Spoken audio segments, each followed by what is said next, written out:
सुनहरी जादुई मछली और मछुआरा की लालची पत्नी की कहानी।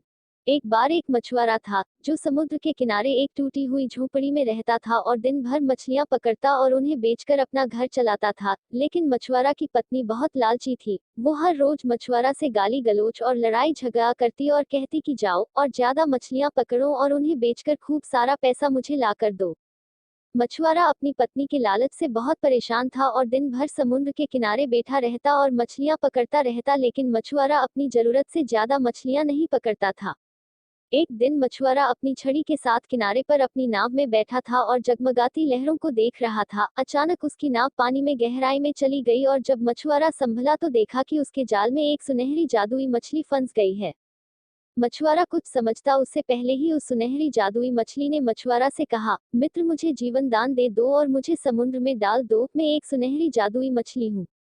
जादुई मछली और मछुआरा की लालची पत्नी की कहानी।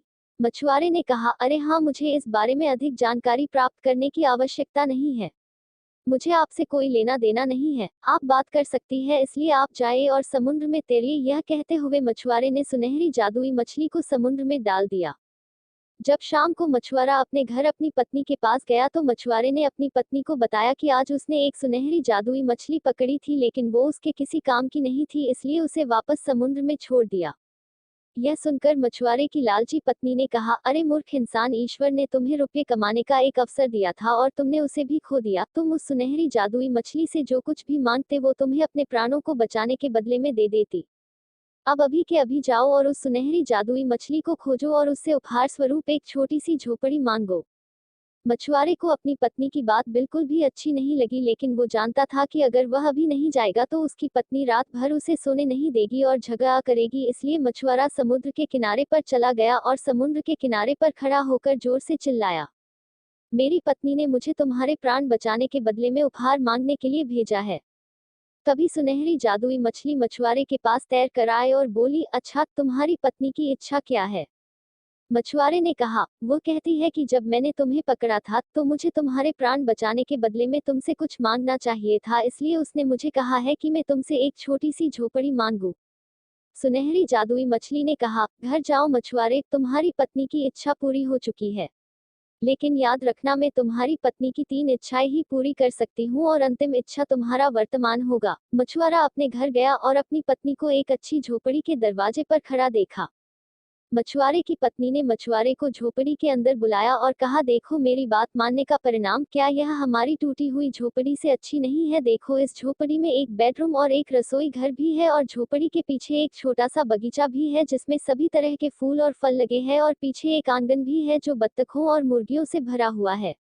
यह सब देखकर मछुआरे ने कहा, ठीक है, अब हम खुशी से रहेंगे, तुम्हारी इच्छा पूरी हो चुकी है।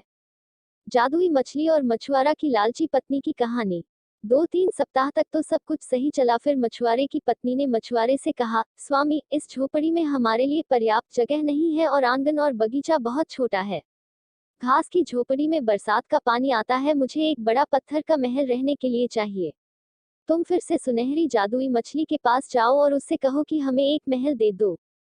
मछुआरे ने अपनी लालची पत्नी से कहा, मुझे फिर से सुनहरी जादुई मछली के पास कुछ मांगने के लिए जाना अच्छा नहीं लग रहा है। हमारे पास बहुत ही सुंदर झोपड़ी है, हमें इसी में खुश रहना चाहिए। मछुआरे की पत्नी ने कहा, बकवास मत करो और मेरा कहना मानो और जाओ और कोशिश करो। मछुआरा चला गया, लेकिन वह दिल से बहुत ही दुखी था और जब वह समुद्र के किनारे पहुंचा तो मछुआरा समुद्र के किनारे पर खड़ा होकर जोर से चिल्लाया, मेरी पत्नी ने मुझे तुम्हारे प्राण बचाने के बदले में उपहार मांगने के लिए भेजा है। तभी सुनहरी जादुई मछली मछुआरे के पास तैर कर आए और बोली, अच्छा, तुम्हारी पत्नी की इच्छा क्या है? मछुआरे ने कहा, वो कहती है कि जब मैंने तुम्हें पकड़ा था तो मुझे तुम्हारे प्राण बचाने के बदले में तुमसे कुछ मांगना चाहिए था, इसलिए उसने मुझे कहा है कि मैं तुमसे एक पत्थर का महल मांगू। सुनहरी जादुई मछली ने कहा, घर जाओ मछुआरे, तुम्हारी पत्नी की दूसरी इच्छा पूरी हो चुकी है। लेकिन याद रखना, मैं तुम्हारी पत्नी की 3 इच्छाएं ही पूरी कर सकती हूँ। मछुआरा अपने घर गया और अपनी पत्नी को एक महल के दरवाजे पर खड़ा देखा। मछुआरे की पत्नी ने मछुआरे से कहा, देखो, यह कितना भव्य है। वे महल में एक साथ गए और वहां उन्हें बहुत से नौकर मिले और बहुत सारे कमरे सभी बड़े पैमाने पर सुसज्जित थे और सुनहरे रंग की कुर्सियों से भरे हुए थे। महल के पीछे एक बगीचा था और उसके चारों ओर एक आधा मील लंबा एक पार्क था जिसमें भीड़, बकरी, खरगोश और हिरन भरे थे और आंगन में अस्तबल और गाय के घर थे। जादुई मछली और मछुआरा की लालची पत्नी की कहानी। यह सब देखकर मछुआरे ने कहा, ठीक है, अब हम खुशी से रहेंगे, तुम्हारी इच्छा पूरी हो चुकी है। 2-3 सप्ताह तक तो सब कुछ सही चला। फिर मछुआरे की पत्नी ने मछुआरे से कहा, स्वामी, इस महल में हमारा रहना व्यर्थ है क्योंकि महलों में तो केवल राजा रहते हैं। तुम फिर से सुनहरी जादुई मछली के पास जाओ और उससे कहो कि मुझे राजा बना दे। मछुआरे ने अपनी लालची पत्नी से कहा, मुझे फिर से सुनहरी जादुई मछली के पास कुछ मांगने के लिए जाना अच्छा नहीं लग रहा है। हमारे पास बहुत ही सुंदर महल और जरूरत का सब कुछ है, तुम्हें लालच नहीं करना चाहिए, हमें इसी में खुश रहना चाहिए। मछुआरे की पत्नी ने कहा, बकवास मत करो और मेरा कहना मानो और जाओ और कोशिश करो। मछुआरा चला गया, लेकिन वह दिल से बहुत ही दुखी था और जब वह समुद्र के किनारे पहुंचा तो मछुआरा समुद्र के किनारे पर खड़ा होकर जोर से चिल्लाया, मेरी पत्नी ने मुझे तुम्हारे प्राण बचाने के बदले में फिर उपहार मांगने के लिए भेजा है। तभी सुनहरी जादुई मछली मछुआरे के पास तैर कर आए और बोली, अच्छा, तुम्हारी पत्नी की इच्छा क्या है? मछुआरे ने कहा, वो कहती है कि जब मैंने तुम्हें पकड़ा था तो मुझे तुम्हारे प्राण बचाने के बदले में तुमसे कुछ मांगना चाहिए था, इसलिए उसने मुझे कहा है कि तुम उसे राजा बना। सुनहरी जादुई मछली ने कहा, घर जाओ मछुआरे, तुम्हारी पत्नी की तीसरी इच्छा पूरी हो चुकी है। मछुआरा अपने घर गया और अपनी पत्नी को एक टूटी हुई झोपड़ी के दरवाजे पर खड़ा देखा। मछुआरा ने अपनी पत्नी को बताया कि तुम्हारी केवल 3 इच्छाएं ही पूरी हो सकती थी और तीसरी इच्छा तुम्हारा वर्तमान था, हमें केवल 2 इच्छाएं ही करनी चाहिए थी, तुम्हारे लालच की वजह से तुमने सब कुछ खो दिया।